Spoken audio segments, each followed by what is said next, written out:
ॐ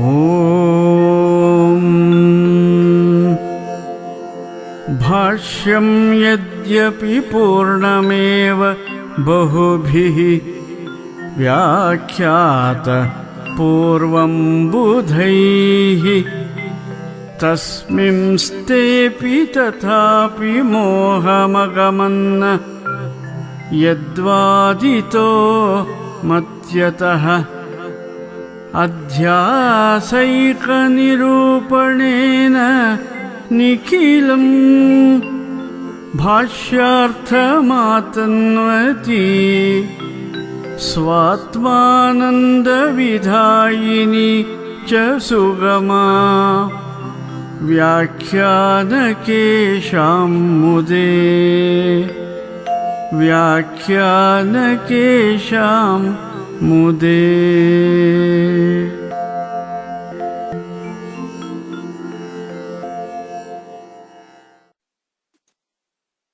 श्री गुरुभ्यो नमः। हरि ओम। अगजानन पद्मार्कं गजाननमहर्निशम् अनेकदं तं भक्तानाम् एकदन्तमुपास्महे। गुरवे सर्वलोकानां भिषजे भवरोगिणाम् निधये सर्वविद्यानां दक्षिणामूर्तये नमः। श्रुतिस्मृतिपुराणानाम् आलयं करुणालयं नमामि भगवत्पादं शङ्करं लोकशङ्करम्। भारती करुणापात्रं भारती पदभूषणं भारती पदमारूढं भारती तीर्थमाश्रये। विद्या विनय संपन्नं वीतरागं विवेकिनं वन्दे वेदांत तत्त्वज्ञं विधुशेखर भारतीम्। शंकराचार्य सच्छिष्यं ज्ञानिराजं तपस्विनं नैष्कर्म्य सिद्धिकर्तारं सुरेश्वरमहं भजे। वन्दे तं सच्चिदानन्दं यतिवर्यं महामतिं वेद वेदान्तसारज्ञं सद्गुरुं प्रणतोऽस्म्यहम् श्रीगुरुं प्रणतोऽस्म्यहम्। सदाहं सम्प्रदायज्ञं संयमीन्द्रं सदाश्रयं सद्गुरुं सच्चिदानन्दं सदाचारं समाश्रये। श्रीमच्छंकर भगवत पूज्य पाद महासद्गुरुभ्यो नमः। श्री श्री सच्चिदानंदेन्द्र सरस्वती सद्गुरु पादुकाभ्यां नमः। नमो नमः शंकर पादुकाभ्यां। भगवದ್ ಭಕ್ತರು, ಜಿಜ್ಞಾಸು ಸಾಧಕರು, ಸದಾಚಾರ ಸಂಪನ್ನರು, ಅಧ್ಯಾತ್ಮ ಚಿಂತಕರು, ವೇದಾಂತ ಪ್ರಿಯರು, ವೇದಾಂತಿಗಳು ಆಗಿರುವ ತಮ್ಮೆಲ್ಲರಿಗೂ ಇಂದಿನ ಸುಪ್ರಭಾತವನ್ನು ಹೇಳುತ್ತಾ, ಇಂದು ವಿಶ್ವಾವಸುನಾಮ ಸಂವತ್ಸರದಲ್ಲಿ ದಕ್ಷಿಣಾಯನ ಹಿಮಂತ ಋತು ಪುಷ್ಯ ಮಾಸ ಕೃಷ್ಣ ಪಕ್ಷ ಚತುರ್ಥಿ ಉಪರಿ ಪಂಚಮಿ ವಾರ ಬುಧವಾರ 2026ನೇ ಇಸ್ವಿಯಲ್ಲಿ ಜನವರಿ 7ನೇ ತಾರೀಖಿನ ಬುಧವಾರದ ಶುಭೋದಯವನ್ನು ಸುಪ್ರಭಾತವನ್ನು ತಮ್ಮೆಲ್ಲರಿಗೂ ತಿಳಿಸುತ್ತಾ ಇಂದಿನ ನೈಷ್ಕರ್ಮ್ಯ ಸಿದ್ಧಿ ಪ್ರವಚನ ಕಾರ್ಯಕ್ರಮಕ್ಕೆ ತಮ್ಮೆಲ್ಲರಿಗೂ ಹೃತ್ಪೂರ್ವಕವಾದ ಸುಸ್ವಾಗತ. ಖಾನಿರಾಜ್ಞಬ್ಧರಿತ್ರ್ಯಂತಂ ತ್ರಕ್ಫಣೀವೋದ್ಗತಂ ಯತಃ ಧ್ವಾಂತಚ್ಛಿದೇ ನಮಸ್ತಸ್ಮೈ ಹರಯೇ ಬುದ್ಧಿಸಾಕ್ಷಿಣೇ ಅಲಬ್ಧ್ವಾತಿಶಯಂ ಯಸ್ಮಾತ್ ವ್ಯಾವೃತ್ತಾಸ್ತಮವಾದಯಃ ಗರೀಯಸೇ ನಮಸ್ತಸ್ಮೈ ಅವಿದ್ಯಾಗ್ರಂಥಿಭೇದಿನೇ ನಮೋ ನಮಃ ಸಚ್ಚಿದಾನಂದೇಂದ್ರ ಸರಸ್ವತಿ ಸದ್ಗುರುಪಾದುಕಾಭ್ಯಾಂ ನಮೋ ನಮಃ ಸ್ವರೇಶ್ವರಾಚಾರ್ಯ ಸದ್ಗುರುಪಾದುಕಾಭ್ಯಾಂ. ನೈಷ್ಕರ್ಮ್ಯ ಸಿದ್ಧಿಯಲ್ಲಿ 3ನೇ ಅಧ್ಯಾಯ 6ನೇ ಶ್ಲೋಕ. ಅದಕ್ಕೆ ಒಂದು ಇಂಟ್ರೊಡಕ್ಷನ್ ಬರೆದಿದ್ದಾರೆ ಸುರೇಶ್ವರಾಚಾರ್ಯರು. 3:6 ಶ್ರೀ ಸುರೇಶ್ವರಾಚಾರ್ಯ ಉವಾಚ ಭೇದ ಸಂವಿದಿದಂ ಜ್ಞಾನಂ ಭೇದಾಭಾವಶ್ಚ ಸಾಕ್ಷಿಣಿ ಕಾರ್ಯಮೇತದವಿದ್ಯಾಯಾಃ ಜ್ಞಾತ್ಮನಾ ತ್ಯಾಜಯೇದ್ವಚಃ. ಅದ್ಭುತವಾದ ಸಂದೇಶ, ತುಂಬಾ ಚೆನ್ನಾಗಿದೆ. ಈ ಶ್ಲೋಕಕ್ಕೆ ಒಂದು ಅತ್ಯಂತ ಸುಂದರವಾದ ಅವತರಣಿಕಾ ವಾಕ್ಯವನ್ನು ಬರೆದಿದ್ದಾರೆ ಭಗವಾನ್ ಸ್ವರೇಶ್ವರಾಚಾರ್ಯರು. ನೋಡೋಣ. ಕನ್ನಡ ಪುಸ್ತಕದಲ್ಲಿ 172ನೇ ಪೇಜ್. ಅತ್ರಾಪಿ ಚೋದಯಂತಿ ಸಾಂಖ್ಯಾಃ. ಈ ವಿಷಯದಲ್ಲಿಯೂ ಕೂಡ ಸಾಂಖ್ಯಾಃ, ಕಾಪಿಲ ಸಾಂಖ್ಯಾಃ, ಸಾಂಖ್ಯಾಃ ನಿರೀಶ್ವರವಾದಿನ ಸಾಂಖ್ಯಾಃ, ಸಾಂಖ್ಯಾಃ ಅನುಮಾನ ಪ್ರಧಾನ ಪ್ರಮಾಣವಾದಿನಃ ನತು ವೇದಾಂತ ಪ್ರಧಾನ ಪ್ರಮಾಣವಾದಿನಃ. ಸಾಂಖ್ಯರಿಗೆ ಯುಕ್ತಿ ಮುಖ್ಯ, ಅನುಮಾನ ವೇದಾಂತ ವಾಕ್ಯ ಪ್ರಧಾನವಲ್ಲ. ಅಂಥ ಸಾಂಖ್ಯರು ಇಲ್ಲಿಯೂ ಕೂಡ ಚೋದಯಂತಿ ಆಕ್ಷೇಪಣೆ ಮಾಡುತ್ತಾರೆ. ನಾವೇ ಸಾಂಖ್ಯರು ಅಂದ್ಕೊಳ್ಳೋಣ. ಏನ್ ಆಕ್ಷೇಪಣೆ? ಶರೀರೇಂದ್ರಿಯ ಮನೋಬುದ್ಧಿಷು ಅನಾತ್ಮಸು ನಿಸ್ಸಂಧಿ ಬಂಧನಂ ಮಿಥ್ಯಾಜ್ಞಾನಮಜ್ಞಾನಂ. ನೋಡಿ, ಸಾಂಖ್ಯರು ವೇದಾಂತಿಗಳಂತೆಯೇ ಅಜ್ಞಾನದ ಲಕ್ಷಣವನ್ನ ಸುಂದರವಾಗಿ ಹೇಳ್ತಾರೆ, ಆದರೆ ಅದು ಪರಿಪೂರ್ಣವಲ್ಲ. ಇದನ್ನೆಲ್ಲ ಪಾಠ ಮಾಡುವಾಗ ನನ್ನ ಪರಮ ಪೂಜ್ಯ ಪ್ರೀತಿಯ ಸದ್ಗುರು ಪುಂಗವರಾದ ಶ್ರೀ ಶ್ರೀ ಶ್ರೀ ಸಚ್ಚಿದಾನಂದೇಂದ್ರ ಸರಸ್ವತಿ ಸ್ವಾಮೀಜಿಯವರು ಕಾಪಿಲ ಸಾಂಖ್ಯ ದರ್ಶನಕ್ಕೂ ವೈದಿಕ ಸಾಂಖ್ಯ ದರ್ಶನಕ್ಕೂ ಸಾಲಕ್ಷಣ್ಯ ವೈಲಕ್ಷಣ್ಯ ಏನು ಎನ್ನುವುದನ್ನ ಸ್ವಗವಾಗಿ ಹೇಳಿದ್ದಾರೆ. ಅದು ಯಥಾಶಕ್ತಿ ಹೇಳ್ತೀನಿ. ಮಿಥ್ಯಾಜ್ಞಾನಮೇವ ಅಜ್ಞಾನಂ. ಮಿಥ್ಯಾಜ್ಞಾನವೇ ಅಜ್ಞಾನ. ಮಿಥ್ಯಾಜ್ಞಾನವೆಂದರೇನು? ಮಿಥ್ಯಾ ಜ್ಞಾನಂ ಮಿಥ್ಯಾಜ್ಞಾನಂ. ಮಿಥ್ಯಾಚ ತತ್ ಜ್ಞಾನಂಚ ಮಿಥ್ಯಾಜ್ಞಾನಂ ನತು ಮಿಥ್ಯಾಚ ತತ್ ಅಜ್ಞಾನಂಚ ಅಲ್ಲ. ಮಿಥ್ಯಾಜ್ಞಾನವೇ ಅಜ್ಞಾನ. ಮಿಥ್ಯಾಜ್ಞಾನಕ್ಕೆ ಅಜ್ಞಾನ ಎಂದು ಹೆಸರು. ಕಿನ್ನಾಮ ಮಿಥ್ಯಾಜ್ಞಾನಂ.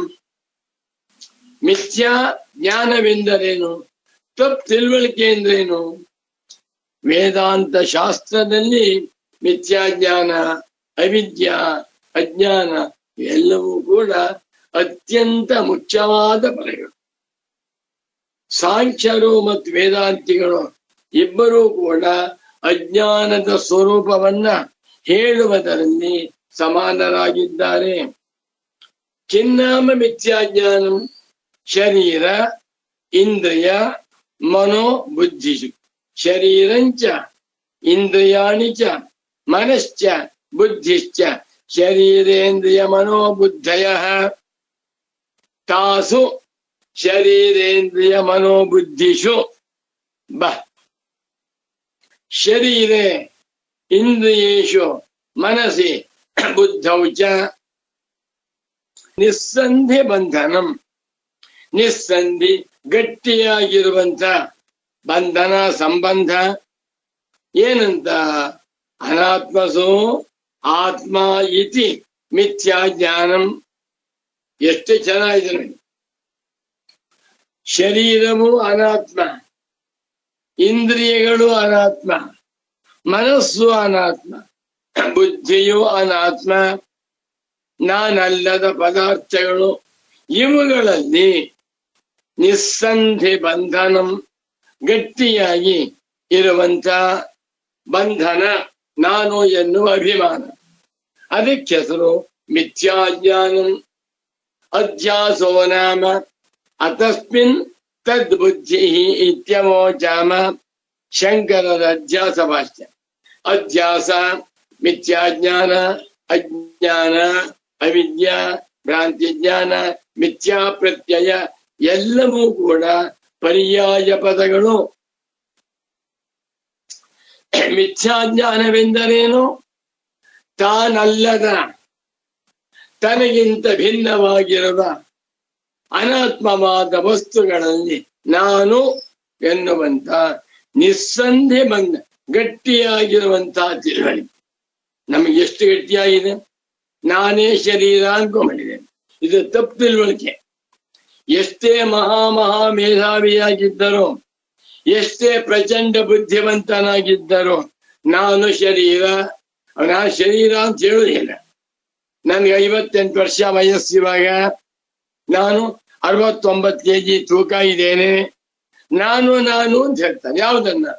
ಈ ಹಸಿ ಹೆಣವನ್ನ. ಇದು ತಪ್ಪು. ಈ ಪ್ರಪಂಚದಲ್ಲಿರುವ ಸಕಲ ಮಾನವರಿಗೂ ಕೂಡ ಮಿಥ್ಯಾಜ್ಞಾನ ಉಂಟು ಎನ್ನುವುದನ್ನ ಸಾಂಖ್ಯರು ಹೇಳ್ತಾರೆ, ಶಂಕರರು ಹೇಳ್ತಾರೆ. ಹೌದಾ? ಆದರೆ ಬಹಳ ವ್ಯತ್ಯಾಸ ಉಂಟು ಹೇಳ್ತೇನೆ. ಶರೀರದಲ್ಲಿ, ಇಂದ್ರಿಯಗಳಲ್ಲಿ, ಮನಸ್ಸಿನಲ್ಲಿ, ಬುದ್ಧಿಯಲ್ಲಿ, ಪ್ರಾಣನಲ್ಲಿ ಇವೆಲ್ಲಕ್ಕೂ ಹೆಸರು ಅನಾತ್ಮಾನ. ಆತ್ಮ ಭಿನ್ನ ಪದಾರ್ಥ. ಇವುಗಳಲ್ಲಿ ನಿಸ್ಸಂಧಿ ಬಂಧನಂ. ನಿಸ್ಸಂಧಿ ಎನ್ನುವ ಮಾತಿಗೆ ಭದ್ರವಾಗಿ, ಗಟ್ಟಿಯಾಗಿ, ಸಹಜವಾಗಿರುವಂತಹ ಗಂಟು. ಇದಕ್ಕೆ ಮಿಥ್ಯಾಜ್ಞಾನ ಎಂದು ಹೆಸರು. ಹೌದು, ಈ ಮಿಥ್ಯಾಜ್ಞಾನಕ್ಕೆ ಮತ್ತೊಂದು ಹೆಸರು ಅಜ್ಞಾನಂ. ಸಾಂಖ್ಯರು ವೇದಾಂತ ದರ್ಶನಕ್ಕೆ 96% ಹತ್ತಾ ಇದ್ದಾರೆ. ಮೀಮಾಂಸಕರು ವೇದಾಂತ ದರ್ಶನಕ್ಕೆ 82% ಇದ್ದಾರೆ. ಇನ್ನು ತಾರ್ಕಿಕರಾಗಿರುವ ವೈಶೇಷಿಕ ನೈಯಾಯಿಕರು 50-50. ಬೌದ್ಧರು 25-75. ನೇರಷ್ಟ ದಾರ್ಶನಿಕಾಸ ಸಾಂಖ್ಯಾಸ. ಆದರೆ 96% ಹತ್ರ ಇದ್ದಾರೆ. 4% ಮಾತ್ರ ವ್ಯತಿರಿಕ್ತ. ನನ್ನ ಪರಮ ಪೂಜ್ಯ ಪ್ರೀತಿಯ ಸದ್ಗುರು ಪುಂಗವರಾದ ಸ್ವಾಮೀಜಿಯವರು ಹೇಳ್ತಾ ಇದ್ರು, ಯಾರು ತುಂಬಾ ಹತ್ತಿರಕ್ಕೆ ಬರ್ತಾರೋ ಅವರೇ ವೆರಿ ವೆರಿ ಡೇಂಜರಸ್. ಒಬ್ಬ ದೊಡ್ಡ ಮಹಾರಾಜ, ದೊಡ್ಡ ಶ್ರೀಮಂತ ಹತ್ತಿರದಲ್ಲಿ ಸೆಕ್ಯೂರಿಟಿಯಿಂದ ಇಟ್ಕೊಂಡಿರ್ತಾನೆ, ಅವನೇ ಮೃತ್ಯುವಾಗಬಹುದು.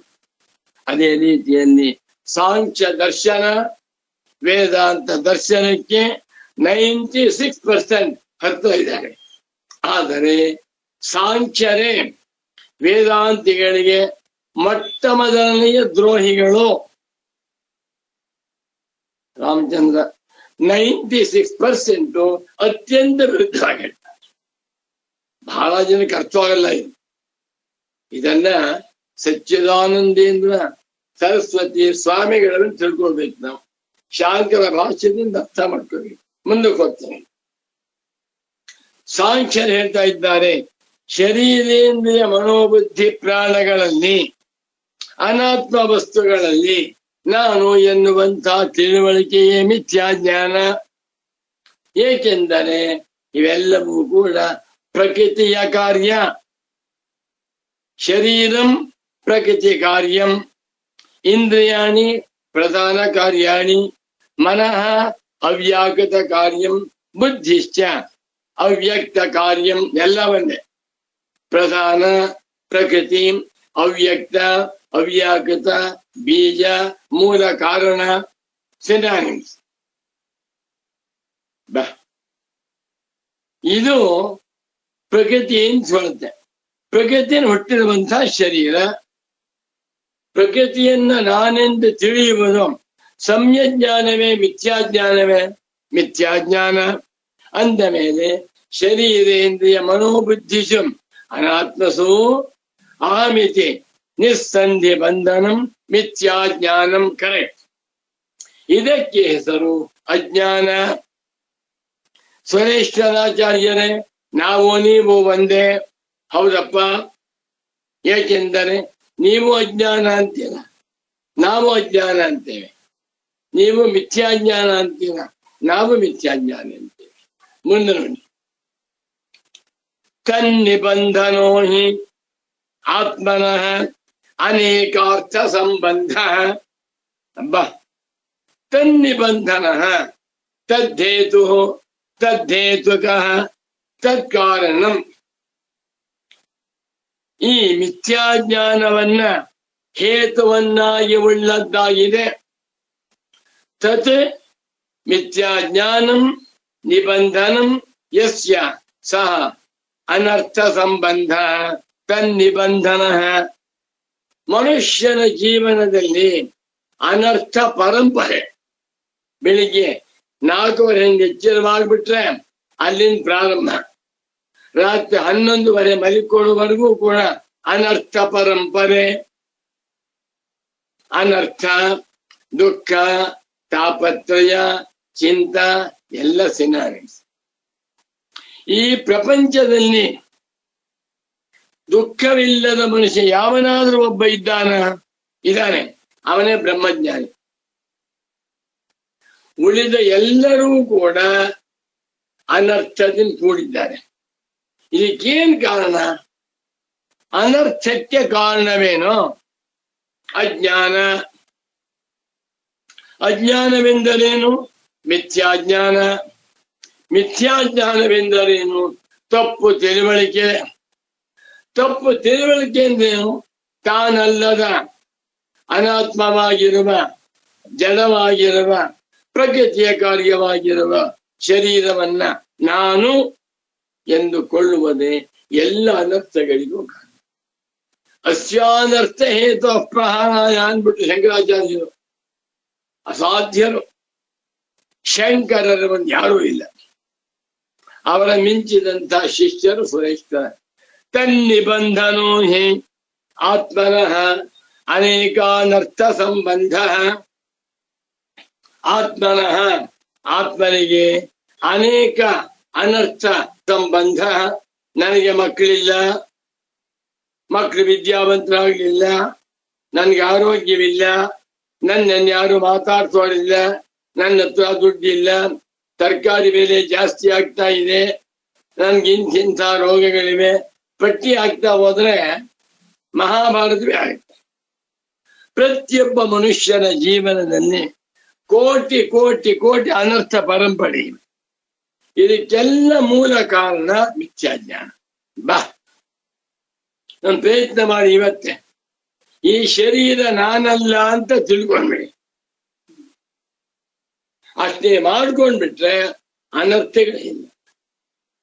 ನಾಹಂ ದೇಹ ಜನ್ಮ ಮೃತ್ಯು ಕುತೋ ಮೇ, ನಾಹಂ ಪ್ರಾಣ ಕ್ಷುತ್ಪಿಪಾಸೆ ಕುತೋ ಮೇ, ನಾಹಂ ಚಿತ್ತಂ ಶೋಕಮೋಹಂ ಕುತೋ ಮೇ, ನಾಹಂಕಾರ ಬಂಧ ಮೋಕ್ಷಂ ಕುತೋ ಮೇ. ಹೇಳೇ ಬಿಟ್ಟಿದ್ದ ಶಂಕರಾಚಾರ್ಯ. ಯಾವಾಗ ನಾವುಗಳು ಅಚೇತನವಾಗಿರುವ ಶರೀರವನ್ನ, ಜಡವಾಗಿರುವ ಶರೀರವನ್ನ ನಾನು ಎಂದು ಮಾಡಿಕೊಳ್ಳುತ್ತೇವೆಯೋ ಅಲ್ಲಿಂದ ಸಂಸಾರದ ದುಃಖ ಪ್ರಾರಂಭ. ಇದನ್ನು ಮೊಟ್ಟ ಮೊದಲು ಹೇಳಿದವರು ಸಾಂಖ್ಯರು. ಮಹಾಬುದ್ಧಿವಂತ, ಯಾರು ಹೇಳಲಿಲ್ಲ. ತನ್ನಿಬಂಧನೋ ಹಿ ತನ್ನಿಮಿತ್ತಕ ಹಿ ಆತ್ಮನಃ ಅನೇಕ ಅನರ್ಥ ಸಂಬಂಧ. ಆತ್ಮನಿಗೆ ಅನೇಕ ಅನರ್ಥಗಳು ಉಂಟಾಗ್ತಾ ಇವೆ. ಯಾವಾಗ ದೇಹವೇ ನಾನಲ್ಲವೋ, ಅದು ನಾನಲ್ಲವೋ ಅದರ ಧರ್ಮ ನನಗೆ ಹೇಗೆ ಬರುತ್ತೆ? ಒಂದು ಉದಾಹರಣೆ ಕೊಡ್ತೇನೆ ನೋಡಿ. ಇಬ್ಬರಿದ್ದಾರೆ, ಪರಸ್ಪರ ಶತ್ರುಗಳು.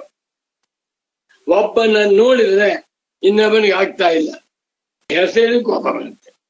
ಇವನಿಗೆ ಗೊತ್ತಾಯ್ತು ಒಬ್ಬನಿಗೆ ಅವನ ಶತ್ರು ಹುಷಾರಿಲ್ವಂತೆ, ಆಸ್ಪತ್ರೆ ಸೇರಿದಾನಂತೆ, ಗೊತ್ತಾಯ್ತು. ಇವನ್ ದುಃಖವಾಗುತ್ತಾ? ಇಲ್ಲ. ಅವನು ಸತ್ತೋದ್ನಂತೇನು ಗೊತ್ತಾಯ್ತು, ತನ್ನ ಶತ್ರು. ದುಃಖವಾಗುತ್ತಾ? ಯಾಕೆ? ನಾನಲ್ಲ.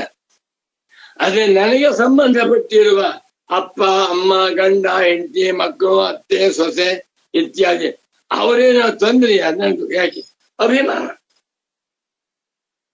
ಈ ಪ್ರಪಂಚದಲ್ಲಿ ಪ್ರತಿ ದಿನವೂ ಕೂಡ ಸಾವಿರಾರು ಜನ ಸಾಯ್ತಾ ಇದ್ದಾರೆ, ನನ್ಗೇನು ದುಃಖವಿಲ್ಲ. ಯಾಕೆ? ನಾನಲ್ಲ.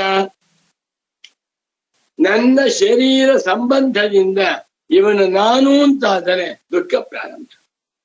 ಇದು ಸಾಂಖ್ಯ ಸಿದ್ಧಾಂತವೂ ಹೌದು, ವೇದಾಂತ ಸಿದ್ಧಾಂತವೂ. ಅರ್ಥ ಸಾಂಖ್ಯ ಚೋದಯಂತಿ. ಮುಂದೆ ನೋಡಿ, ಬಹಳ ಚೆನ್ನಾಗಿ. ತನ್ನಿಬಂಧನೋ ಹಿ, ಹಿಕಾರ ಬಹಳ ಮುಖ್ಯ. ಮಿಥ್ಯಾಜ್ಞಾನ ನಿಮಿತ್ತಮಿ, ಮಿಥ್ಯಾಜ್ಞಾನ ನಿಮಿತ್ತವಾಗಿ ಅಲ್ಲವೇ ಆತ್ಮನಃ ಅನೇಕ ಅನರ್ಥ ಸಂಬಂಧ. ರಾಮ ರಾಮ. ಪ್ರತಿಯೊಬ್ಬ ಜೀವಿಗೂ ಎಷ್ಟು ಅನರ್ಥವಪ್ಪ ಪಟ್ಟಿ ಹಾಕಲ್ಲ. ಶ್ರೀಮಂತನಾಗಿದ್ದರೂ ಅನರ್ಥ, ಬಡವನಾಗಿದ್ದರೂ ದುಃಖ, ಮಹಾರಾಜನಾದರೂ ದುಃಖ, ರಾಷ್ಟ್ರಪತಿಯಾಗಿದ್ದರೂ ದುಃಖ, ಚಿಕ್ಕವನಾಗಿದ್ದರೂ ದುಃಖ, ಮುದುಕನಾದರೂ ದುಃಖ. ದುಃಖ ಎನ್ನುವಂತಹದ್ದು ಮಿಥ್ಯಾಜ್ಞಾನದ ಕಾರ್ಯ. ಮಿಥ್ಯಾಜ್ಞಾನ ಕಳೆದುಕೊಂಡ್ರೆ ದುಃಖವೂ ಇಲ್ಲ, ಸುಖವೂ ಇಲ್ಲ. ಇದು ಎಷ್ಟು ಸುಲಭವೋ ಅಷ್ಟೇ ಕಷ್ಟ, ಎಷ್ಟು ಕಷ್ಟವೋ ಅಷ್ಟೇ ಸುಲಭ. ನೋಡಿ, ನಾ ಶಾಲೆ ಹೊಂದ್ಕೊಂಡಿದ್ದೇನೆ, ನಾನು ಅನ್ಕೋತೇನೆ, ತೆಗೆದು ಹಾಕ್ಬಿಟ್ರೆ ಇದೇನು ಕಷ್ಟವೋ ಸುಲಭ? ಸುಲಭ. ಹಾಕೊಂಡಿದ್ರು ನಾನಲ್ಲ ಅಂತ ತಿಳ್ಕೋಬೇಕು. ಶಾಲನ್ನು ಬಿಸಾಕ್ಬೇಕಾಗಿಲ್ಲ. ನನ್ನ ಮೈ ಮೇಲೆ ಶಾಲ್ ಇದ್ದರೂ ನಾನು ಶಾಲ್ ಅಲ್ಲ, ಸುಲಭ. ಅದೇ ರೀತಿಯಲ್ಲಿ ಜಡವಾಗಿರುವ ಶರೀರವಿದೆ, ಇರ್ಲಿ. ಶರೀರ ತನ್ನ ಕೆಲಸ ಮಾಡ್ಕೋತಾ ಇದೆ, ಮಾಡಿ. ನಾನು ಅಂತ ಯಾಕೆ ಅಭಿಮಾನ ಮಾಡ್ಕೋಬೇಕು? ಇಷ್ಟೇ ವ್ಯತ್ಯಾಸ. ಅಜ್ಞಾನಿಗಳಿಗೂ ಬ್ರಹ್ಮಜ್ಞಾನಿಗೂ ಏನ್ ವ್ಯತ್ಯಾಸ? ಅಜ್ಞಾನಿಗಳು ವಿವೇಕವಿಲ್ಲದೆ ಮಿಥ್ಯಾಜ್ಞಾನದಿಂದ ಜಡವಾಗಿರುವ ತಾನಲ್ಲದ ಶರೀರವನ್ನ ತಾನು ಎಂದು ಮಾಡಿಕೊಂಡಿದ್ದಾರೆ. ಯಾರು? ಎಲ್ಲರೂ ಕೂಡ. ಏವಮಯಮನಾದಿರನಂತಹ ನೈಸರ್ಗಿಕೋಧ್ಯಾಸ ಮಿಥ್ಯಾ ಪ್ರತ್ಯಯ ರೂಪ ಕರ್ತೃತ್ವ ಭೋಕ್ತೃತ್ವ ಪ್ರವರ್ತಕ ಸಕಲ ಲೋಕ ಪ್ರತ್ಯಕ್ಷ. ಮೊಟ್ಟ ಮೊದಲಿಗೆ ಶಂಕರ ಭಗವತ್ ಪೂಜ್ಯ ಪಾದಾಚಾರ್ಯರು ಅಧ್ಯಾಸ ಭಾಷ್ಯದಲ್ಲಿ ಈ ವಾಕ್ಯವನ್ನ ಚೆತ್ತು ಬಿಟ್ಟಿದ್ದಾರೆ. ಇದು ಸಾಂಖ್ಯ ಸಿದ್ಧಾಂತವೂ ಹೌದು. ಮುಂದಕ್ಕೆ ಹೋಗ್ಬಿಡ್ತೇನೆ. ತನ್ನಿಬಂಧನೋ ಹಿ ಆತ್ಮನಃ ಅನೇಕ ದುಃಖ ಸಂಬಂಧ, ಅನೇಕ ತಾಪ ಸಂಬಂಧ. ಈ ಪ್ರಪಂಚದಲ್ಲಿರುವ ಪ್ರತಿಯೊಬ್ಬನಿಗೂ ದುಃಖ. ಬ್ರಹ್ಮಜ್ಞಾನಿಯೊಬ್ಬನನ್ನೇ ಬಿಟ್ಟು ಬ್ರಹ್ಮಜ್ಞಾನಿಗೆ ಆರೋಗ್ಯವಿಲ್ಲ, ದುಃಖವಿಲ್ಲ. ಬ್ರಹ್ಮಜ್ಞಾನಿ ಹತ್ರ ದುಡ್ಡಿಲ್ಲ, ಕಡು ಬಡವ, ದುಃಖವಿಲ್ಲ. ಬ್ರಹ್ಮಜ್ಞಾನಿಗೆ ಮದುವೆ ಆಗಿಲ್ಲ, ಹೆಂಡತಿ ಇಲ್ಲ, ದುಃಖವಿಲ್ಲ. ಬ್ರಹ್ಮಜ್ಞಾನಿಗೆ ಸ್ವಂತ ಮನೆ ಇಲ್ಲ, ದುಃಖವಿಲ್ಲ. ಬ್ರಹ್ಮಜ್ಞಾನಿ ಹತ್ರ ಯಾವ ಸ್ಕೂಟರು ಕಾರ್ಯವೂ ಇಲ್ಲ, ದುಃಖವಿಲ್ಲ. ಅಜ್ಞಾನಿಗಳಿಗೆ ಎಲ್ಲವೂ ಇದೆ. ಇಬ್ಬರು ಪತ್ನಿಯರಿದ್ದಾರೆ, 8 ಜನ ಮಕ್ಕಳಿದ್ದಾರೆ, 10 ಮನೆ ಇದೆ, 10 ಕಾರ್ ಇದೆ, ಅಡಿಗೆ ಭಟ್ಟಿದ್ದಾರೆ, ಕೆಲಸದವರಿದ್ದಾರೆ. ಒಂದು ದಿವಸಕ್ಕೆ 10 ಲಕ್ಷ ರೂಪಾಯಿ ಇನ್ಕಮ್ ಇದೆ, ಜೊತೆಯಲ್ಲೇ ದುಃಖವೂ ಇದೆ. ನೋಡಿ ಯಾಕೆ? ಬ್ರಹ್ಮಜ್ಞಾನಿಗೆ ಮಿಥ್ಯಾಜ್ಞಾನವಿಲ್ಲ, ಅಜ್ಞಾನಿಗಳಿಗೆ ಮಿಥ್ಯಾಜ್ಞಾನ ಉಂಟು. ಇದು ಕಳ್ಕೊಳ್ಳಿ ಅಂತ ಇದ್ದಷ್ಟೆ. ವೇದಾಂತ ಯಾವ ಮ್ಯಾಜಿಕ್ ಮಾಡ್ತಾ ಇಲ್ಲ. ನಮ್ಮ ಸ್ವಾಮೀಜಿ ಹೇಳ್ತಾ ಇದ್ರು, ಪೂಜ್ಯ Swamiji, Vedanta is not an occult science. Occult ಬಹಳ ರಹಸ್ಯವಾದ ಪವಾಡ ವಿದ್ಯೆ ಅಲ್ಲ. ಅಪ್ಪ ಶರೀರ ನಾನಲ್ಲ ತಿಳ್ಕೊ, ಆತ್ಮನೇ ನಾನು ಅಂತ ಮಾಡ್ಕೊ. ಎಷ್ಟು ಕಷ್ಟ ನೋಡಿ ಇದು. ಮುಂದಕ್ಕೆ ಹೋಗ್ಬಿಡ್ತೀನಿ. ತಸ್ಯ ಚ ಅನ್ವಯ ವ್ಯತಿರೇಕಾಭ್ಯಾಮೇವ ನಿರಸ್ತತ್ವಾತ್ ನಿರ್ವಿಷಯಂ ತತ್ವಮಸ್ಯಾದಿ ವಾಕ್ಯಂ ಪ್ರಾಪ್ತಂ. ಇದು ಸಾಂಖ್ಯನಿಗೆ ಅತ್ಯಂತ ಪ್ರಿಯವಾದ ವಾಕ್ಯ. ತಸ್ಯ ಚ ಮಿಥ್ಯಾಜ್ಞಾನಸ್ಯ ತಸ್ಯ ಚ ಅಜ್ಞಾನಸ್ಯ ನಿರಸ್ತತ್ವಾತ್ ಬಾಧಿತತ್ವಾತ್ ನಾಶಿತತ್ವಾತ್. ಅಜ್ಞಾನ ಹೊರಟೋಯ್ತು. ಯಾತರಿಂದ? ಅನ್ವಯ ವ್ಯತಿರೇಕಾಭ್ಯಾಮೇವ. ಹಿಂಬೇಕಾದಷ್ಟು ಹೇಳಿದ್ದಾರೆ. ಅನ್ವಯಶ್ಚ ವ್ಯತಿರೇಕಶ್ಚ ಅನ್ವಯ ವ್ಯತಿರೇಕೌ ತಾಭ್ಯಾಂ ಅನ್ವಯೇನ ವ್ಯತಿರೇಕೇಣ ಚ. ಅನ್ವಯ ವ್ಯತಿರೇಕ ರೂಪವಾಗಿರುವ ತರ್ಕದಿಂದ ಈ ಮಿಥ್ಯಾಜ್ಞಾನವು ಹೊರಟೋಯ್ತು, ನಾಶವಾಯ್ತು, ಕೆಲಸ ಮುಗಿದೋಯ್ತಾನೆ. ಯಾವಾಗ ಅಜ್ಞಾನ ಬಾಧಿತವಾಯ್ತೋ ಮುಂದೇನು ಮಾಡಬೇಕಾಗಿದೆ. ಅನ್ವಯ ವ್ಯತಿರೇಕ ತರ್ಕದಿಂದಲೇ ಅಜ್ಞಾನವು ನಾಶವಾಗುವುದರಿಂದ ಮಿಥ್ಯಾಜ್ಞಾನವು ನಾಶವ ನಿರಸ್ತತ್ವ ತೊಲಗು ಹೋಯ್ತದೆ. ಮಿಥ್ಯಾಜ್ಞಾನ ಹೊರಟಾಯ್ತು. ಯಾತರಿಂದ? ಅನ್ವಯ ವ್ಯತಿರೇಕವೆಂಬ ವಿವೇಕ ಜ್ಞಾನದಿಂದ. ಇಷ್ಟನ್ನು ಹೇಳ್ತಾರೆ ಸಾಂಖ್ಯರು. ಆದರೆ ಸಾಂಖ್ಯರು ವೇದಾಂತ ದರ್ಶನಕ್ಕೆ ಪ್ರಥಮ ದ್ರೋಹಿಗಳು. ಅಬ್ಬಾ, ಯಾಕೆ? ಬ್ರಹ್ಮವೇ ಬೇಡ, ಬ್ರಹ್ಮವನ್ನು ಒಪ್ಪುವುದಿಲ್ಲ, ನಿಮ್ಮ ವೇದಾಂತ ವಾಕ್ಯವೂ ಬೇಕಾಗಿಲ್ಲ, ವೇದಾಂತ ವಾಕ್ಯವೆಲ್ಲವೂ ಕೂಡ ನಿರರ್ಥಕ ಅಂತ ಹೇಳ್ತಾರೆ. ಏನ್ ಮಾಡುದು? ಕಸ್ಯ ಚ ಮಿಥ್ಯಾಜ್ಞಾನಸ್ಯ ಅನ್ವಯ ವ್ಯತಿರೇಕಾಭ್ಯಾಮೇವ ತರ್ಕಾಭ್ಯಾಂ. ಅನ್ವಯ ವ್ಯತಿರೇಕವೆಂಬ ತರ್ಕದಿಂದಲೇ ನಿರಸ್ತತ್ವ ನಾಶವಾಗಿ. ಯಾವಾಗ ಮಿಥ್ಯಾಜ್ಞಾನವೇ ನಾಶವಾಗಿ ಹೋಯ್ತು, ಇನ್ನೇನು ಮಾಡ್ಬೇಕಾಗ್ತದೆ?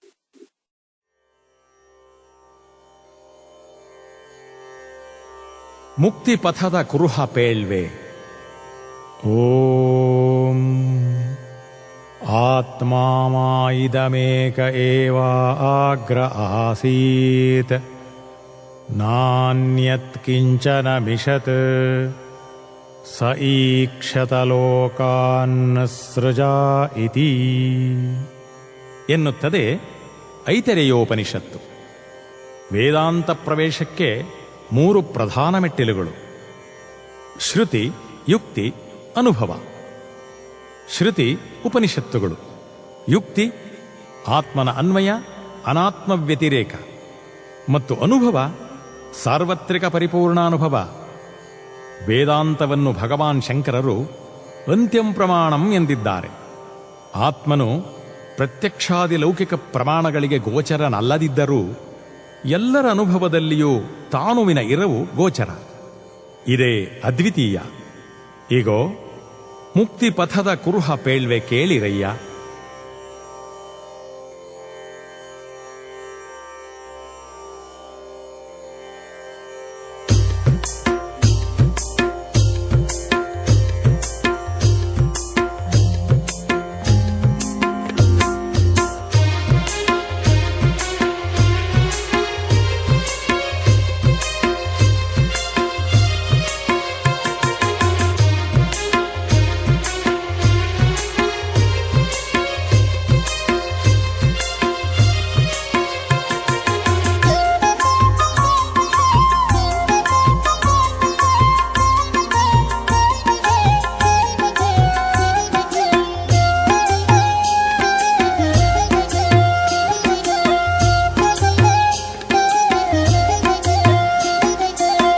ಮುಕ್ತಿಪಥದ ಕುರುಹ ಪೇಳ್ವೆ ಕೇಳಿರಯ್ಯ, ಶ್ರುತಿಯುಕ್ತಿ ಸ್ವಾನುಭವದೆ ಕಂಡು ಬಾಳಿರಯ್ಯ.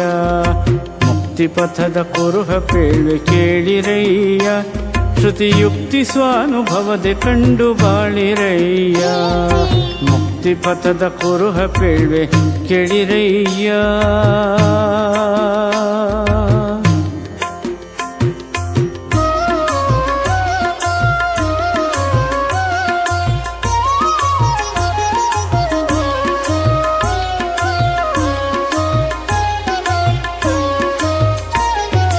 ಕಾಮಕರ್ಮ ಪಾಶದೆಳೆತ ಕಾಣದಯ್ಯ, ಅಲ್ಲಿ ನೇಮ ನಿಷ್ಠೆ ಶಾಂತಿ ದಾಂತಿ ಮಾಡದಯ್ಯ. ಕಾಮಕರ್ಮ ಪಾಶದೆಳೆತ ಕಾಣದಯ್ಯ, ಅಲ್ಲಿ ನೇಮ ನಿಷ್ಠೆ ಶಾಂತಿ ದಾಂತಿ ಮಾಡದಯ್ಯ. ತಾಮಸ ರಾಜಸವಳಿದ ತಾಣವಯ್ಯ, ನಿಜ ಧಾಮದೊಳೆ ಲಕ್ಷ್ಯವಿಟ್ಟ ಕೇಣವಯ್ಯ. ತಾಮಸ ರಾಜಸವಳಿದ ತಾಣವಯ್ಯ, ನಿಜ ಧಾಮದೊಳೆ ಲಕ್ಷ್ಯವಿಟ್ಟ ಕೇಣವಯ್ಯ. ಮುಕ್ತಿಪಥದ ಕುರುಹ ಪೇಳ್ವೆ ಕೇಳಿರಯ್ಯ, ಶ್ರುತಿಯುಕ್ತಿ ಸ್ವಾನುಭವದೆ ಕಂಡು ಬಾಳಿರಯ್ಯ. ಮುಕ್ತಿಪಥದ ಕುರುಹ ಪೇಳ್ವೆ ಕೇಳಿರಯ್ಯ.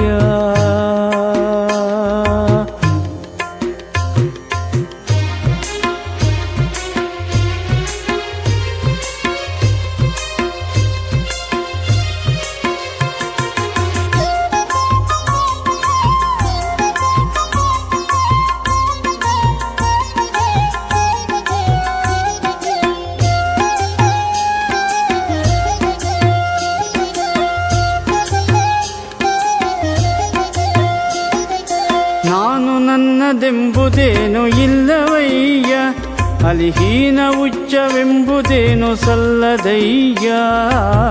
ನಾನು ನನ್ನದೆಂಬುದೇನು ಇಲ್ಲವಯ್ಯ, ಅಲಿಹೀನ ಉಚ್ಚವೆಂಬುದೇನು ಸಲ್ಲದಯ್ಯ. ಮಾನಮೇಯ ಭಾವವಿಲ್ಲದೆಲ್ಲವಯ್ಯ, ತನ್ನ ಭಾನವಾಗಿ ತೋರುತ್ತಿರ್ಪಗೆಲ್ಲವಯ್ಯ. ಮಾನಮೇಯ ಭಾವವಿಲ್ಲದೆಲ್ಲವಯ್ಯ, ತನ್ನ ಭಾನವಾಗಿ ತೋರುತ್ತಿರ್ಪಗೆಲ್ಲವಯ್ಯ. ಮುಕ್ತಿಪಥದ ಕುರುಹ ಪೇಳ್ವೆ ಕೇಳಿರಯ್ಯ, ಶ್ರುತಿಯುಕ್ತಿ ಸ್ವಾನುಭವದೆ ಕಂಡು ಬಾಳಿರಯ್ಯ. ಮುಕ್ತಿಪಥದ ಕುರುಹ ಪೇಳ್ವೆ ಕೇಳಿರಯ್ಯ.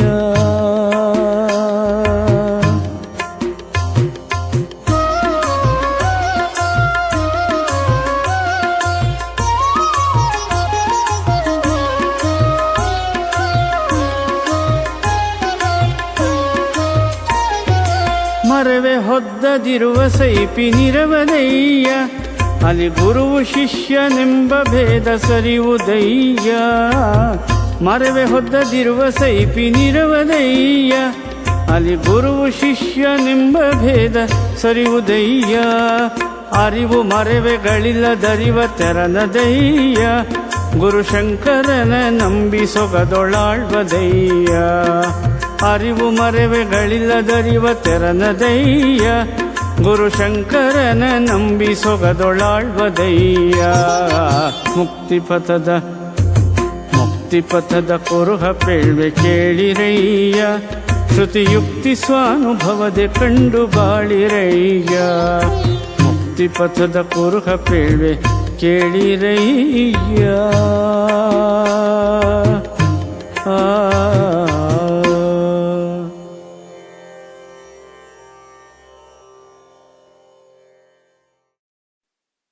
ಆದ್ದರಿಂದ ಮುಂದೆ ನೋಡಿ, ಈ ಮುಂದಿನ ಬಹಳ ಮುಖ್ಯ.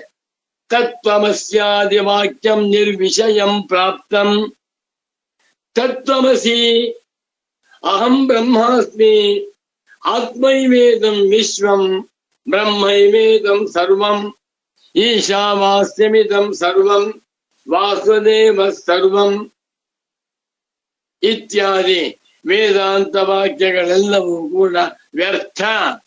ಅಬ್ಬಾ, ನಿರ್ವಿಷಯಂ ವೇದಾಂತ ವಾಕ್ಯಂ ನಿರ್ಗತಃ ವಿಷಯಃ ಯಸ್ಮಾತ್ ತತ್ ನಿರ್ವಿಷಯಂ ತತ್ವಮಸಿ ವಾಕ್ಯಕ್ಕೆ ವಿಷಯವೇ ಇಲ್ಲ.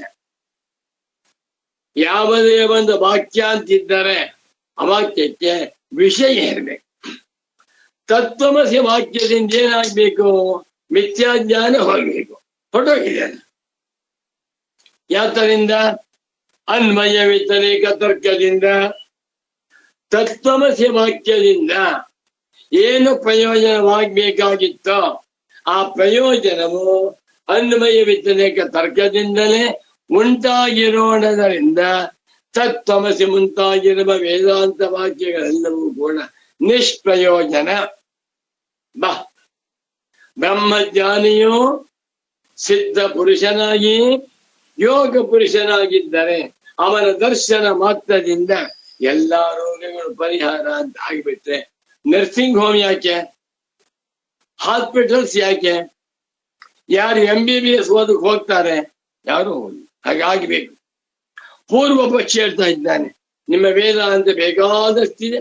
ಈಶಾಕೇನ ಕಥಾ ಮುಂಡಕ ಪ್ರಶ್ನ ಮಾಂಡೋಕ್ಯ ಐತರೇಯ ತೈತರೇಯ ಛಾಂದೋಗ್ಯ ಬೃಹದಾರಣ್ಯಕ ಶ್ವೇತಾಶ್ವತರ ಕೌಶಿತಕಿ ಕೈವಲ್ಯ ಮುಂತಾಗಿರುವ 100 ಉಪನಿಷತ್ತುಗಳೇ.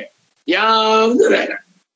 ಆ ಉಪನಿಷತ್ ವಾಕ್ಯಗಳಿಂದ ಪ್ರಯೋಜನವೇನಾಗ್ಬೇಕು? ನಮಗೆ ಮಿಥ್ಯಾಜ್ಞಾನ ಹೋಗ್ಬೇಕು. ಹೊರಡೋಯ್ತಲ್ಲ.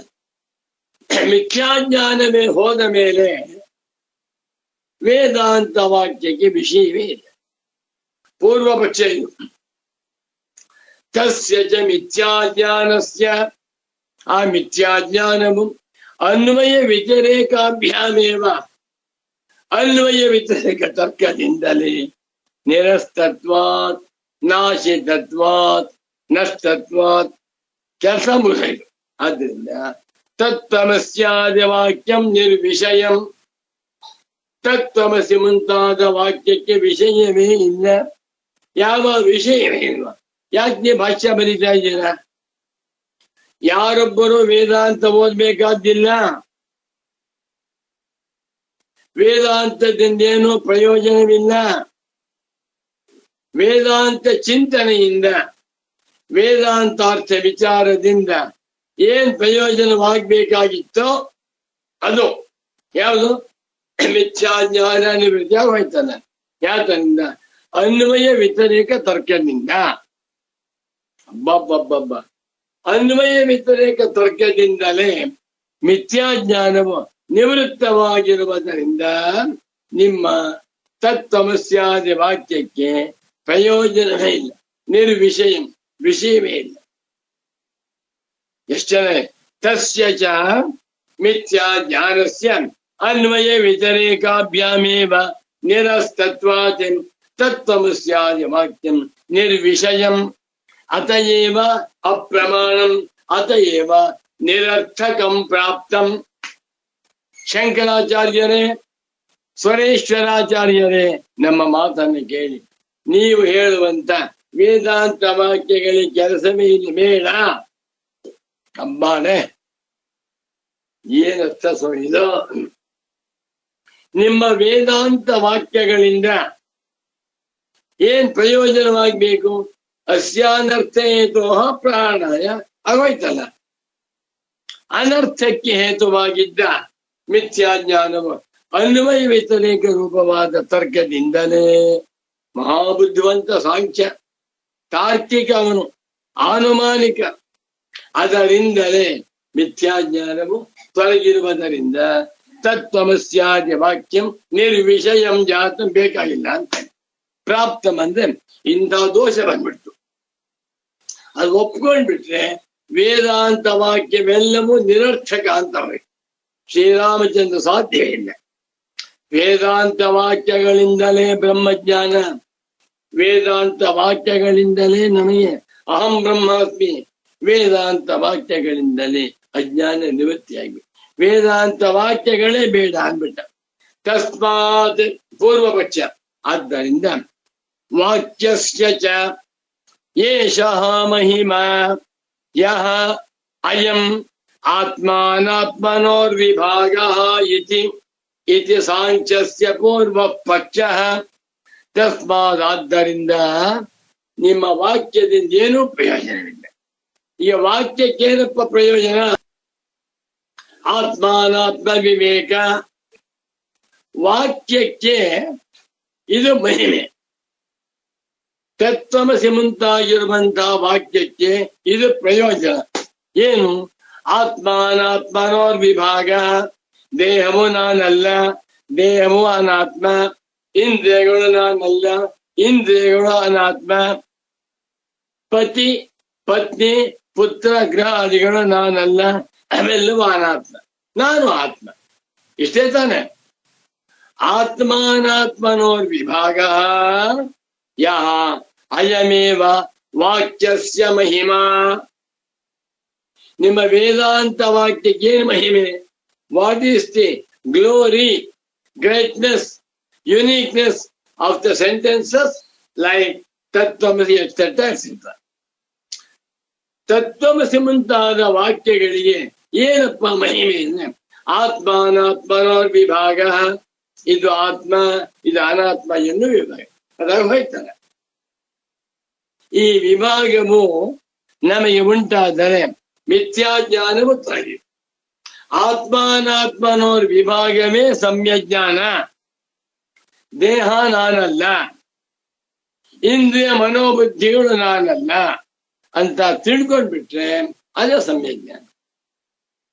ಈ ಸಮ್ಯಜ್ಞಾನ ಉಂಟಾಯ್ತು ಅಂದ್ರೆ ಮಿಥ್ಯಾಜ್ಞಾನ ಹೊರಟೋಯ್ತು.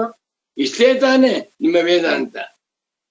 ಆದ್ದರಿಂದ ನಿಮ್ಮ ವೇದಾಂತದಿಂದ ಏನು ಪ್ರಯೋಜನವಾಗಬೇಕಾಗಿತ್ತೋ ಆ ಪ್ರಯೋಜನವು ಅನ್ವಯ ವ್ಯತಿರೇಕ ರೂಪವಾದ ಅನುಮಾನ ತರ್ಕದಿಂದಲೇ ಉಂಟಾಗಿರುವುದರಿಂದ ವೇದಾಂತ ವಾಕ್ಯಗಳು ಬೇಡ. ವಾಕ್ಯಸ್ಯ ಚ ಏಷ ಮಹಿಮಾ. ಜರಯ ವಾಕ್ಯಕ್ಕೆ ಯಾವ ವಾಕ್ಯ? ತತ್ವಮಸಿ ವಾಕ್ಯ, ಅಹಂ ಬ್ರಹ್ಮಾಸ್ಮಿ ವಾಕ್ಯ. ಈ ವಾಕ್ಯಗಳಿಗೆ ಇದೇ ಮಹಿಮೆ. ಏನು? ಅಯಂ ಆತ್ಮಾನಾತ್ಮನೋದ್ ವಿಭಾಗ. ಆತ್ಮಾ ಚ ಅನಾತ್ಮಾ ಚ ಆತ್ಮಾನಾತ್ಮಾನೋ ತಯೋ ಆತ್ಮಾನಾತ್ಮನೋ. ಇದು ಆತ್ಮ, ಇದು ಅನಾತ್ಮ. ಆತ್ಮ ಅನಾತ್ಮ ಎನ್ನುವಂತ ವಿಭಾಗವನ್ನ ತತ್ವಮಸಿ ವಾಕ್ಯ ಹೇಳ್ತಾ ಇದೆ. ಅದು ನಮಗೆ ಅನ್ವಯ ವ್ಯತಿರೇಕ ರೂಪವಾಗಿರುವ ತರ್ಕದಿಂದಲೇ ಸಿದ್ಧವಾಗಿರುವುದರಿಂದ ನಿಮ್ಮ ವೇದಾಂತ ವಾಕ್ಯ ಬೇಕಾಗಿಲ್ಲ. ಒಬ್ಬ ಮನುಷ್ಯ ಹಸು ಸಾಕೊಂಡಿದ್ದಾನೆ. ಯಾಕಪ್ಪ ಅಂದ್ರೆ ಒಳ್ಳೆ ತುಪ್ಪ ಬೇಕಾದ್ರಿಂದ. ನಮಗೆ ಒಳ್ಳೆ 5 ಜನ ಮೊಮ್ಮಕ್ಕಳಿದ್ದಾರೆ ಸ್ವಾಮಿ, ಅವರಿಗೆ ಒಳ್ಳೆ ತುಪ್ಪ ಕೊಡ್ಬೇಕು ನಾನು. ಅದಕ್ಕೋಸ್ಕರ 4 ಹಸು ಸಾಕೊಂಡಿದ್ದೆ. ಹಸುನ್ ಸಾಕೊಂಡು ಅದನ್ನ ಮೇಯಿಸ್ಕೊಂಡು ಒಬ್ಬ ಹಾಲನ್ನು ಇಟ್ಕೊಂಡು ಹಾಲನ್ನು ಕರೆದು ಅದನ್ನ ಕಾಯಿಸಿ ಹೆಪ್ಪಾಕಿ ಮೊಸರು ಮಾಡಿಕೊಂಡು ಕೆನೆ ತೆಗೆದು ಬೆಣ್ಣೆ ಮಾಡಿ ಅದನ್ನು ಕಾಯಿಸಿ ತುಪ್ಪ ಮಾಡ್ಕೊಳ್ಬೇಕು. ತುಂಬಾ ಪ್ರಾಸೆಸ್ ಇದೆ, ಕಷ್ಟ. ಒಬ್ಬ ಹಳ್ಳಿ ರೈತ ಶುದ್ಧವಾದಂತಹ ತುಪ್ಪವನ್ನ ಫ್ರೀಯಾಗಿ ತಂದ್ಕೊಟ್ಬಿಟ್ರೆ ಹೇಳ್ಬೇಕು ಸ್ವಾಮಿ, ನಮ್ಮ 1 ತಿಂಗಳಿಗೆ 2 kg ತುಪ್ಪ ಬೇಕಪ್ಪ, ನಾ ತಂದ್ಕೊಡ್ತೇನೆ ಸ್ವಾಮಿ. ಅಡಲ್ಟ್ರೇಷನ್ ಮಾಡ್ತಾ ಇಲ್ಲ. ಶುದ್ಧವಾದ ಹಸುವಿನಿಂದ ಹಾಲನ್ನು ಕಾಯಿಸಿ ಬೆಣ್ಣೆ ಮಾಡಿ ತುಪ್ಪ ಮಾಡಿ ನಿಮ್ಮ ಮನೆಗೆ 1 ತಿಂಗಳಿಗೆ 4 kg ತುಪ್ಪ ಕೊಟ್ಬಿಟ್ರೆ ಹಸು ಯಾಕೆ ಸಾಕ್ಬೇಕು ನೀವು? ಹಸು ಸಾಕು ಸುಲಭನ? ಅದನ್ನ ಯಾಕೆ ಮೇಯಿಸಕ್ ಹೋಗ್ಬೇಕು? ಯಾಕೆ ನಿಮ್ ಬೆಣ್ಣೆ ಯಾಕೆ ಬೇಕು? ಶುದ್ಧವಾದಂತಹ ತುಪ್ಪ ಸಿಕ್ಕಿ ಬಿಟ್ಟರೆ ಬೆಣ್ಣೆ ಯಾಕೆ, ಕೆನೆ ಯಾಕೆ, ಮೊಸರು ಯಾಕೆ, ಹಾಲು ಯಾಕೆ? ಬುದ್ಧಾಂತ. ಅದೇ ರೀತಿ ಆತ್ಮಾನಾತ್ಮ ವಿವೇಕವು ಅನ್ವಯ ವ್ಯತಿರೇಕ ತರ್ಕದಿಂದಲೇ ಸಿದ್ಧವಾಗಿ ಮಿಥ್ಯಾಜ್ಞಾನವು ಬಾಧಿತವಾಗಿ ಬಿಡುವುದರಿಂದ ನಿಮ್ಮ ವೇದಾಂತ ವಾಕ್ಯಕ್ಕೆ ಕೆಲಸವೇ ಇಲ್ಲ. ವೇದಾಂತ ವಾಕ್ಯ ಬೇಡವೇ ಬೇಡ. ಸ್ವರೇಶ್ವರಾಚಾರ್ಯರೇ, ದಯವಿಟ್ಟು ತಾವು ಸನ್ಯಾಸಿಗಳಾಗಿದ್ದೀರಾ, ಶಾಂತವಾಗಿ ಕೂತ್ಕೊಂಡ್ಬಿಡಿ. ನೈಷ್ಕರ್ಮ್ಯ ಸಿದ್ಧಿ ಗ್ರಂಥವನ್ನ ಬರೆಯಬೇಕಾಗಿಲ್ಲ. ನಿಮ್ಮ ಗುರುಗಳು ಹೇಳಿ, ಶಂಕರಾಚಾರ್ಯರೇ ನೀವು ಭಾಷ್ಯ ಬರೆಯಬೇಡಿ, ವೇದಾಂತ ಪ್ರಸಾರವೇ ಬೇಡ. ಇಡೀ ಪ್ರಪಂಚದಲ್ಲಿ ವೇದಾಂತಕ್ಕೆ ಕೆಲಸವೇ ಇಲ್ಲ ಅಂತ ಪೂರ್ವ ಪಕ್ಷಿಯಾಗಿರುವ ಸಾಂಖ್ಯ ಹೇಳ್ತಾ ಇದ್ದಾನೆ. ಇದನ್ನು ಕೇಳ್ತಾ ಇದ್ರೆ ಹೌದಲ್ವೇ, ಸರಿ ಅನ್ಸುತ್ತೆ. ಆದರೆ ಸುರೇಶ್ವರಾಚಾರ್ಯರು ಹೇಳ್ತಾ ಇದ್ದಾರೆ ಇದು ತಪ್ಪು. ತನ್ನಿರಾಕರಣಾಯ ಇದಮಾರಭ್ಯತೆ ತತ್ ಸಾಂಖ್ಯ ದರ್ಶನ ನಿರಾಕರಣಾಯ. ಸಾಂಖ್ಯರ ಈ ಉಪದೇಶ ಸರ್ವತಾ ತಪ್ಪು. ಅವರಿಗೆ ವೇದಾಂತದ ಪ್ರಯೋಜನ ಅರ್ಥವಾಗಿಲ್ಲ. ಯಾಕೆಲ್ಲ ಸ್ವಾಮಿ, ಅವರ ಆತ್ಮಾನಾತ್ಮ ವಿವೇಕ ಹೇಳ್ಬಿಟ್ರಲ್ಲ. ಆತ್ಮಾನಾತ್ಮ ವಿವೇಕವು ಆತ್ಮಜ್ಞಾನದ ಸ್ವರೂಪವಲ್ಲ. ಇದು ಆತ್ಮ, ಇದು ಅನಾತ್ಮ. ಎಷ್ಟು ವಸ್ತು ಬಂತು? ಎರಡು ಬಂತು. ಎರಡು ಪದಾರ್ಥಗಳು ಸತ್ಯವಾಗಿವೆ ಎನ್ನುವಂತಹದ್ದು ವೇದಾಂತವಲ್ಲ. ಅಬ್ಬಾ, ತನ್ನಿರಾಕರಣಾಯ ಬಹಳ ಜ್ವರ ಇದೆ. ಈ ಸಾಂಖ್ಯರ ದರ್ಶನವನ್ನ, ಸಾಂಖ್ಯರ ಅಭಿಪ್ರಾಯವನ್ನ ನಿರಾಕರಣೆ ಮಾಡುವುದಕ್ಕಾಗಿ ಭಗವಾನ್ ಸುರೇಶ್ವರಾಚಾರ್ಯರು ಈ ಮುಂದಿನ ಶ್ಲೋಕವನ್ನು ಹೇಳ್ತಾ ಇದ್ದಾರೆ. ಶ್ರೀ ಸುರೇಶ್ವರಾಚಾರ್ಯ ಉವಾಚ ಭೇದ ಸಂವಿದಿದಂ ಜ್ಞಾನಂ ಭೇದಾಭಾವಶ್ಚ ಸಾಕ್ಷಿಣಿ ಕಾರ್ಯಮೇತದವಿದ್ಯಾಯಾಃ ಜ್ಞಾತ್ಮನಾ ತ್ಯಾಜಯೇದ್ ವಚಃ. ವಚಃ ವಾಕ್ಯಂ, ವಾಕ್ಯಂ ತತ್ವಮಸಿ ವಾಕ್ಯಂ, ವಾಕ್ಯಂ ಅಹಂ ಬ್ರಹ್ಮಾಸ್ಮೀತಿ ವೇದಾಂತ ವಾಕ್ಯಂ. ಅನ್ವಯ ವ್ಯತಿರೇಕದಿಂದ ಉಂಟಾಗಿರುವ ಆತ್ಮಾನಾತ್ಮ ವಿಭಾಗವು ವೇದಾಂತದ ಸಂದೇಶವಲ್ಲ. ಏನಿದು? ಆತ್ಮಾನಾತ್ಮ ವಿಭಾಗದಲ್ಲಿ ದ್ವೈತ ಉಂಟು. ಸಾಂಖ್ಯರು ಪಕ್ಕಾ ದ್ವೈತಿಗಳು. ಅನಾತ್ಮವಾದ ಪ್ರಕೃತಿ ಎಷ್ಟು ಸತ್ಯವೋ ಆತ್ಮನು ಅಷ್ಟೇ ಸತ್ಯ. ಪ್ರತ್ಯಗಾತ್ಮನು ಆತ್ಮನು ಎಷ್ಟು ಸತ್ಯವೋ ಅನಾತ್ಮವಾಗಿರುವ ಪ್ರಕೃತಿಯು ಅಷ್ಟೇ ಸತ್ಯ. ಎರಡೂ ಸತ್ಯ. ಪ್ರಕೃತಿ ಪುರುಷರಿಬ್ಬರೂ ಸತ್ಯ, ಆತ್ಮಾನಾತ್ಮರಿಬ್ಬರೂ ಸತ್ಯ. ತನ್ನಿರಾಕರಣಾಯ ಈ ಭೇದ ಜ್ಞಾನವನ್ನ ತಳ್ಳಿ ಹಾಕುವುದಕ್ಕಾಗಿ ಹೇಳ್ತಾ ಇದ್ದಾರೆ. ಭೇದ ಸಂಹಿತೆ ಇದಂ ಜ್ಞಾನಂ. ಇದಂ ಅನ್ನುವಂತಹ ತಿಳುವಳಿಕೆ ಭೇದ ಜ್ಞಾನ. ಭೇದಾಭಾವಶ್ಚ ಸಾಕ್ಷಿಣಿ. ಆದರೆ ಸಾಕ್ಷಿಯಲ್ಲಿ ಭೇದವಿಲ್ಲ, ಆತ್ಮನಲ್ಲಿ ಭೇದವಿಲ್ಲ. ಅನಾತ್ಮ ವಸ್ತುಗಳಲ್ಲಿ ಭೇದವಿದೆ. ಅನಾತ್ಮ ವಸ್ತು ಆತ್ಮವಸ್ತುವಲ್ಲ ಅಂತ ತಿಳಿದುಕೊಂಡರೆ ಅಷ್ಟೇ ತಿಳುವಳಿಕೆಯಿಂದ ವೇದಾಂತ ಜ್ಞಾನವಾಗುವುದಿಲ್ಲ. ಕಾರ್ಯಮೇತ ರವಿದ್ಯಾಯ. ಶ್ರೀರಾಮ್ ಜಯರಾಮ್. ಸಾಂಖ್ಯರು ವಿಚಾರವನ್ನ ಮಾಡಿ ಒಂದು ನಿರ್ಣಯಕ್ಕೆ ಬಂದಿದ್ದಾರೆ.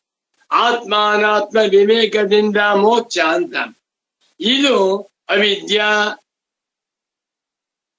ಯಾವುದನ್ನ ಸಾಂಖ್ಯರು ಆತ್ಮಾನಾತ್ಮ ವಿವೇಕ ಎಂದು ಹೇಳಿ ಅದನ್ನ ಸಮ್ಯಜ್ಞಾನ ಅಂತ ಹೇಳ್ತಾರೋ ಅದು ಮಿಥ್ಯಾಜ್ಞಾನವೇ ಹೌದು. They could not proceed further. ಇದು ಯಾವುದು? ಭೇದ ಜ್ಞಾನ. ಆತ್ಮ ಅನಾತ್ಮ ಎನ್ನುವ ಎರಡು ಪದಾರ್ಥಗಳಿವೆ. ಆತ್ಮನು ಅನಾತ್ಮವಲ್ಲ, ಅನಾತ್ಮ ಆತ್ಮನಲ್ಲ ಎನ್ನುವ ಈ ಜ್ಞಾನವು ಕಾರ್ಯಮೇತ ಅವಿದ್ಯಾಯ. ಅವಿದ್ಯೆಯ ಕಾರ್ಯವಾದ ಜ್ಞಾನ. ಇದು ಮಿಥ್ಯಾಜ್ಞಾನ. ಬಹಳ ಚೆನ್ನಾಗಿದೆ ಅಲ್ವೇ? ನಿಮ್ಗೆ ಅರ್ಥವಾಗ್ತಾ ಇದೆ ಅನ್ಕೊಂಡಿದ್ದೀನಿ. ನನ್ಗೆ ಅರ್ಥವಾಗಿರೋದ್ರಿಂದ ಸಾಂಖ್ಯರು ಫೈನಲ್ ಜಡ್ಜ್ಮೆಂಟ್ ಕೊಡ್ತಾರೆ. ಅದು ಮಿಥ್ಯಾಜ್ಞಾನ ಅಂತ. ಇದನ್ನೆಲ್ಲ ಪಾಠ ಮಾಡುವಾಗ ನನ್ನ ಪರಮ ಪೂಜ್ಯ ಪ್ರೀತಿಯ ಸದ್ಗುರು ಪುಂಗವರಾದ ಸ್ವಾಮಿಗಳವರು ಒಂದು ಮಾತು ಹೇಳಿದ್ರು, ಜ್ಞಾಪಕ ಬಂದ್ಬಿಡ್ತೀವಾಗ. ವೇರ್ ಸಾಂಖ್ಯ ದರ್ಶನ ends, there begins ವೇದಾಂತ ದರ್ಶನ. ಅರ್ಥ ಆಗ್ತಾ ಇದೆಯಾ? what Sankhya Darshana concludes. There begins Advaita Vedanta Darshana. ಯಾವ ಹಂತದಲ್ಲಿ ಸಾಂಖ್ಯರು ಕೊನೆಗೊಳ್ಳುತ್ತಾರೆಯೋ ಇದು ನಮ್ಮ ಸಿದ್ಧಾಂತ, ಮುಂದಕ್ಕೇನು ಹೇಳಬೇಕಾದ್ದಿಲ್ಲ ಅಂತ ಹೇಳ್ತಾರೋ ಅಲ್ಲಿಂದ ವೇದಾಂತ ಪ್ರಾರಂಭವಾಗ್ತಾ ಇದೆ. ಇನ್ನೊಂದು ಮಾತನ್ನು ಹೇಳಿದ ಪೂಜ್ಯ ಸದ್ಗುರುಗಳು, ಎಲ್ಲಿ ಈ ಪ್ರಪಂಚದಲ್ಲಿರುವ ಎಲ್ಲ ಭೋಗರಾಶಿಗಳು ಕೂಡ ಕೊನೆಗೊಳ್ಳುತ್ತವೆಯೋ ಅಲ್ಲಿಂದ ವೇದಾಂತ ಪ್ರಾರಂಭ. Where all the worldly prosperities end, there begins ವೇದಾಂತ. ದೊಡ್ಡ ಶ್ರೀಮಂತ, ಬೇಕಾದಷ್ಟು ಅನುಕೂಲವಿದೆ, ರೋಗ ರುಜಿನವಿಲ್ಲ, ಆರೋಗ್ಯವಾಗಿದ್ದಾನೆ, ಗಟ್ಮುಟ್ಟಾಗಿದ್ದಾನೆ, ಇನ್ನು 40 ವರ್ಷ ಅವನಿಗೆ 4 ಜನ ಮಕ್ಕಳಿದ್ದಾರೆ, ಕೈ ತುಂಬ ಹಾಗಿರ್ಬೇಕಾದ್ರೆ ವೇದಾಂತ ಆಗ್ಬೇಕು ಅವನಿಗೆ. ಹಾಗೆಲ್ಲ ಸಂಪತ್ತಿದ್ಯಾ, ಸಂತೋಷ, ಅದು ಕೊನೆ ಹಂತ, ಪ್ರೇಯಸ್ಸಿನ ಕೊನೆ ಹಂತ. ಎಲ್ಲಿ ಪ್ರೇಯಸ್ಸನ್ನುವಂತಹದ್ದು ನಿಲ್ಲುತ್ತದೆಯೋ ಅಲ್ಲಿಂದ ಮುಂದಕ್ಕೆ ಬೇಡ. ಅಪ್ಪ ನಿನ್ನ ಹತ್ರ 1000 ಕೋಟಿ ಐಶ್ವರ್ಯವಿದೆ, ಸಂತೋಷ. 50 kg ಬಂಗಾರ ಇದೆ, ಸಂತೋಷ. 1 ಟನ್ನು ಬೆಳ್ಳಿ ಇದೆ, ಸಂತೋಷ. 100 ಮನೆ ಇದೆ, ಇದರಿಂದ ನೆಮ್ಮದಿ ಸಿಗ್ತಾ ಇದೆಯಲ್ಲಪ್ಪ. Are you really happy? Is really your mind peaceful? The blunt answer is no. ನನ್ ಬರೀ 100 ಕೋಟಿ ಆಸ್ತಿ ಇದೆ ಸ್ವಾಮಿ, ಅದನ್ನ 200 ಕೋಟಿ ಮಾಡ್ಬೇಕು. 1000 ಕೋಟಿ ಆಸ್ತಿ ಇದೆ, 2000 ಕೋಟಿ ಮಾಡ್ಬೇಕು. ನನ್ನ ಹತ್ರ 8 ಕಾರ್ ಇದೆ, 10 ಕಾರ್ ಮಾಡ್ಬೇಕು. ನನ್ನ ಹತ್ರ 50 kg ಬಂಗಾರ ಇದೆ, 100 kg ಬಂಗಾರ ಮಾಡ್ಬೇಕು. ಹೇಳ್ಕೊಂಡು ಹೋಗ್ತಾ ಇರ್ತದೆ. ಬಗೆಮರೀಚಿಕೆ ವೇದಾಂತ ಹೇಳುತ್ತೆ, ಅಪ್ಪ ನ ಕರ್ಮಣ ನ ಪ್ರಜಯಾ ಧನೇನ ತ್ಯಾಗೇನೈಕೆ ಅಮೃತತ್ವ, ಇದರಿಂದ ನೆಮ್ಮದಿ ಇಲ್ಲ. ತೇಷಾಂ ಶಾಂತಿ ಶಾಶ್ವತಿ. ಆದ್ದರಿಂದ ಎಲ್ಲಿ ಈ ಎಲ್ಲ ಒಳ್ಳೆ ಪ್ರಾಸ್ಪೆರಿಟೀಸ್ ಅಂತಿದೆಯೋ, ಅಭ್ಯುದಯ ರಾಶಿ ಕೊನೆಗೊಳ್ಳುತ್ತದೆಯೋ ಅಲ್ಲಿಂದ ವೇದಾಂತ. ಏನ್ ವೇದಾಂತ ಸಾಮಾನ್ಯವೇನ್ರಿ? ವೇದಾಂತ ವಿಜ್ಞಾನ ಸುನಿಶ್ಚಿತಾರ್ಥ. ಸನ್ಯಾಸಿಗಳಿಗೆ ಅಂತ ಮಹತ್ವ ಕೊಟ್ಟಿದ್ದೇವೆ. ಯಾಕೆ? ಸನ್ಯಾಸಿಗಳು ಎಲ್ಲವನ್ನೂ ಬಿಟ್ಟು ದುಡ್ಡನ್ನ ಮುಟ್ಟದೆ, ಹೆಣ್ಣನ್ನ ನೋಡದೆ, ಹೊನ್ನನ್ನ ತಿಳಿಯದೆ ಬ್ರಹ್ಮಜ್ಞಾನದಲ್ಲಿ ರಮಿಸುತ್ತಿರುವಂತಹ ಮಹಾತ್ಮರ ಸ್ವಾಮಿ ಭಗವಾನ್ ರಮಣ ಮಹರ್ಷಿಗಳು, ಭಗವಾನ್ ಸಚ್ಚಿದಾನಂದೇಂದ್ರ ಸರಸ್ವತಿ ಸ್ವಾಮಿಗಳವರು ಅಂತಹ ಬ್ರಹ್ಮಜ್ಞಾನವನ್ನ ಉಪದೇಶ ಮಾಡುವುದಕ್ಕಾಗಿ ಸುರೇಶ್ವರಾಚಾರ್ಯರು ನೈಷ್ಕರ್ಮ್ಯ ಸಿದ್ಧಿ ಗ್ರಂಥವನ್ನು ಬರೀತಾ ಇದ್ದಾರೆ. ಬಹಳ ಆನಂದ ಆಗಿದೆ. ಓಂ ಶಾಂತಿ ಶಾಂತಿ ಶಾಂತಿ. ನಮೋ ನಮಃ ಸದ್ಗುರು ಪಾದುಕಾಭ್ಯಾಂ.